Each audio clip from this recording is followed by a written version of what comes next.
ఓం గంగణపతయ నమ ఐం సరస్వత్యై నమ శ్రీమాత్రే నమ గాయత్రీ పరంబికాయ నమ దుందుర్గాయ నమ ఓం నమ శివాయ శివాయ గురవే నమ అరుణాచలేశ్వరాయ నమ యా దేవీ సర్వభూతేషు మాతృరూపేణ సంస్థితా నమస్తస్యై నమస్తస్యై నమస్తస్యై నమో నమః క్రీం క్రీం మహాకాళికాయ నమ క్లీం కృష్ణాయ గోవిందాయ గోపీజనవల్లభాయ శ్రీకృష్ణ పరబ్రహ్మణే నమ శ్రీమాత్రే నమ. యూట్యూబ్ ప్రేక్షకులందరికీ కూడా నమస్కారం అండి.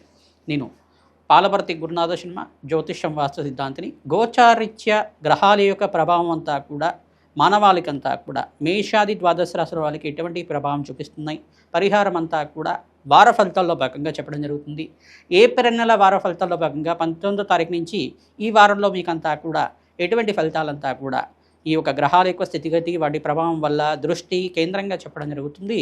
పరిష్కారాలు కూడా మీకు ఈ వీడియో చివరిలో చెప్పడం జరుగుతుంది. మీరంతా కూడా ఈ పరిష్కారాలను పాటిస్తే కనుక శీఘ్ర ఫలితాలు పొందడానికి ఆస్కారం ఉంటుంది. ప్రధానంగా గోచారిత్య గ్రహస్థితి అంతా కూడా స్వల్పంగా మిశ్రమైన ఫలితాలు ఇవ్వడానికి ఆస్కారం ఉంటుంది. కొన్ని రాశుల వాళ్ళకంతా కూడా శుభమైన ఫలితాలు, కొన్ని రాశుల వాళ్ళకంతా కూడా మిశ్రమైన ఫలితాలంతా కూడా గ్రహాల యొక్క సంయోగం వల్ల జరుగుతుంటుంది. ప్రధానంగా చూసుకుంటే శుక్రుడు అంతా కూడా ఇక్కడ వృషభ రాశుల సంచారం జరుగుతుంది. బృహస్పతి సంచారం అంతా కూడా మిథున రాశుల సంచారం. అంగారకుడు ప్రధానంగా చూసుకుంటే ఇక్కడ మీనరాశుల సంచారం జరుగుతుంది. మరియు ఇక్కడ ప్రధానంగా శనీశ్వరుడు అంతా కూడా మీనరాశుల సంచారం జరుగుతుంది. రవి భగవానుడు అంతా కూడా 15వ తారీఖు నుంచి మేషరాశిలో ఉచ్చస్థానంలో సంచారం జరుగుతుంది. తద్వారా ఉచ్చస్థానంలో సూర్యభగవానుడు సంచారం చేయడం వల్ల విపరీతంగా ఎవరికైతే కనుక గవర్నమెంట్ కాంట్రాక్ట్స్ కోసం ప్రయత్నం చేసుకునే వాళ్ళకి మంచి ఫలితాలు రావడానికి ఆస్కారం ఉంటుంది. ప్రధానంగా ప్రభుత్వ రంగ సంస్థల్లో పనిచేసే వాళ్ళకు కూడా మంచి అధికారం లభించడానికి కానీ ఆస్కారం ఉంటుంది. గవర్నమెంట్ కాంట్రాక్ట్స్ కానీ ఆర్థిక లావాదేవీలు కానీ మంచిగా పనిచేయడానికి ఆస్కారం ఉంటుంది. ప్రభుత్వానికి అంతా కూడా శుభమైన ఫలితాలు రావడానికి ఆస్కారం ఉంటుంది. ప్రధానంగా చూసుకుంటే ఈ యొక్క గ్రహస్థితి ఈ రకంగా ఉంది. కుంభరాశిలో రాహు యొక్క సంచారం జరుగుతుంది. ఈ యొక్క కేతు యొక్క సంచారం అంతా కూడా సింహరాశిలో సంచారం జరుగుతుంది. గ్రహస్థితి అంతా కూడా రాహుకేతు స్తంభంలో ఉంది కావున స్వల్పంగా మిశ్రమైన ఫలితాలు ఇవ్వడానికి ఆస్కారం ఉంటుంది. శ్రమతో కూడిన సంపాదన రావడానికి ఆస్కారం ఉంటుంది. ప్రధానంగా ఈ యొక్క గ్రహస్థితి ఈ రకంగా ఉంది కాబట్టి గ్రహాల యొక్క సంయోగం వాటి దృష్టి కేంద్రంగా అంతా కూడా సంపూర్ణంగా విశ్లేషణ చేసి మీకు పరిష్కారం చెప్పడం జరుగుతుంది. ఆర్థికంగా స్థితిగతులు పెరగాలన్నా, మీకంతా కూడా వ్యాపారంలో లాభాలు గణించాలన్నా, జాతకరీత్యాన్న దోషాలకంతా కూడా పరిష్కారం ఆచరిస్తూ ఉండడం తద్వారా శ్రేయస్కరంగా మీకంతా కూడా లాభాలు గణించడానికి ఆస్కారం ఉంటుంది. ఉద్యోగుల్లో ప్రమోషన్స్ రావాలన్నా, విదేశంలో స్థిరత్వం రావాలన్నా గ్రహాల యొక్క సంయోగం అంతా కూడా గోచారరీత్యా కూడా చాలా బాగా ఉండాలి. జాతకరీత్యా కూడా ప్రధానంగా బాగా ఉండాలన్నమాట. గ్రహాల యొక్క బలమంతా కూడా చేకూర్చినప్పుడు మీకంతా కూడా మంచి ఫలితాలు రావడానికి ఆస్కారం ఉంటుంది. ఏ గ్రహం అంతా కూడా యోగ్రంగా ఉంది, ఏ గ్రహానికి అంతా కూడా శాంతి పూజలు ఆచరించుకుంటే మీకంతా కూడా మంచి ఫలితాలు పొందుతారు. సంపూర్ణంగా విశ్లేషణ చేసి పరిష్కారం చెప్పడం జరుగుతుంది. వీడియో అంతా కూడా చూడండి, తద్వారా మీకు అంతా కూడా మంచి పరిష్కారం లభిస్తూ ఉంటుంది.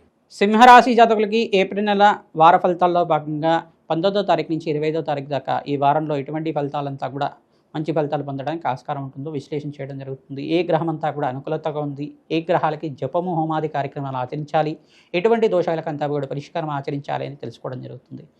ప్రధానంగా చూసుకుంటే సింహరాశి జాతకులకంతా కూడా అష్టమ స్థానంలో శనీశ్వరుడు సంచారం జరుగుతుంది. స్వల్పంగా దోషకారిగా ఉన్నారు. ఈ దోషకారి నుంచి ప్రధానంగా మిశ్రమైన ఫలితాలు పొందడానికి ఆస్కారం ఉంటుంది. శ్రమతో కూడిన సంపాదన పెరగడం, స్వల్పంగా దీర్ఘకాలికంగా అనారోగ్య ఇబ్బందులతో బాధపడడం, స్వల్పంగా మీకంతా కూడా ఈ యొక్క అపముచ్చు దోషాలతో బాధపడడం కానీ, దూర ప్రాణాలు చేసేటప్పుడు తరచుగా యాక్సిడెంట్స్ అవుతూ ఉండడం కానీ ఇట్లాంటి పరిస్థితి కలుగుతూ ఉంటుంది. దీని నుంచి బయటపడడానికి ప్రయత్నించడం కూడా పరమేశ్వరుడు ప్రీతికరంగా భస్మాభిషేకం చేయడం, చెరుకు రసంతో అభిషేకం చేయడం, పసుపుతో అభిషేకం చేయడం వల్ల అధికంగా లాభాలు గ్రహించడానికి ఆస్కారం ఉంటుంది. గ్రహదోష నివారణ అవ్వడానికి ఆస్కారం ఉంటుంది. పరమేశ్వరుడు ప్రీతికరంగా మీరంతా కూడా బ్రాహ్మణత్వంకంతా కూడా ఈ యొక్క కూష్పాడ దానం చేసుకోవాలి. తెల్ల గుమ్మడికైన దానం చేసుకోవడం వల్ల అధికంగా లాభాలు గణించడానికి ఆస్కారం ఉంటుంది. ఆర్థికంగా స్థితిగతి పెరగడానికి ఆస్కారం ఉంటుంది. ప్రధానంగా సూర్యభగవానుడు ఉచ్చస్థానంలో సంచారం చేసేటప్పుడు మంచి ఉన్నతమైన కీర్తి ప్రతిష్టలు పెరగడానికి ఈ మాసంలో అంతా కూడా యోగకరంగా ఉంటుంది. ఈ వారంలో కూడా సూర్యభగవానుడు అంతా కూడా యోగకరంగా మారడానికి ఆస్కారం ఉంటుంది. కావున మీకంతా కూడా గవర్నమెంట్ కాంట్రాక్ట్స్ ప్రయత్నాలు చేసుకుంటే కనుక గవర్నమెంట్ కాంట్రాక్ట్స్ లాభాలు గణించడం కానీ, గవర్నమెంట్ ఉద్యోగాల కోసం ప్రయత్నం చేసుకున్న వాళ్ళకి మంచి కాంపిటేటివ్ ఎగ్జామ్స్లో మంచి ఉత్తీర్ణత లభించడం కానీ, విద్యలో ఉత్తీర్ణత అంతా కూడా మంచి కాంపిటేటివ్ ఎగ్జామ్స్లో మంచి మార్కులతో పాస్ అవడం అనేది జరుగుతూ ఉంటుంది. మేధా దక్షిణమూర్తి శాంతి హోమాది కార్యక్రమాలు ఆచరించుకోవడం, ప్రధానంగా హయగ్రీవ స్వామి ఈ యొక్క హోమాది కార్యక్రమాలు ఆచరించుకోవడం వల్ల సకల గ్రహదోష నివారణ అవుతుంది. ఉన్నతమైన స్థితి పెరగడానికి ఆస్కారం ఉంటుంది. ప్రతినిత్యం కూడా అప్పుల బాధల నుంచి బయటపడడానికి మీరంతా కూడా శ్రీ సూక్త విధానంగా లక్ష్మీ కుబేర శాంతి హోమాది కార్యక్రమాలు ఆచరించుకోవడం, కష్టాల నుంచి బయటపడడానికి ఆస్కారం ఉంటుంది. తామర పూలతోటి, తేనెతోటి, విశేషమైన ద్రవ్యాలతోటి ఈ హోమాది కార్యక్రమాలు ఆచరించుకోవడం వల్ల అఖండమైన ఐశ్వర్య ప్రాప్తి లభిస్తూ ఉంటుంది. ధన ధాన్యాది సమృద్ధి కలుగుతుంది.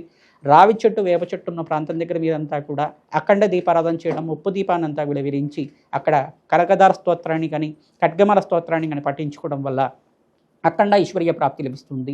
సూర్యాయ నమః, అర్కాయ నమః, మిత్రాయ నమః, భానవే నమః, పూషాయ నమః, మార్తాండాయ నమః, ప్రచండ తేజసే నమః, సర్వలోక పితామహే నమః, సవిత్రా సూర్యనారాయణ స్వామినే నమః అనే నామాలతోటి ప్రతినిత్యం కూడా సూర్య భగవానుని అర్చించండి. తద్వారా మీకు అంతా కూడా శ్రేయదాయకంగా ఉంటుంది. అఖండ లాభాలు గరించడానికి ఆస్కారం ఉంటుంది. శ్రీమాత్రే నమః.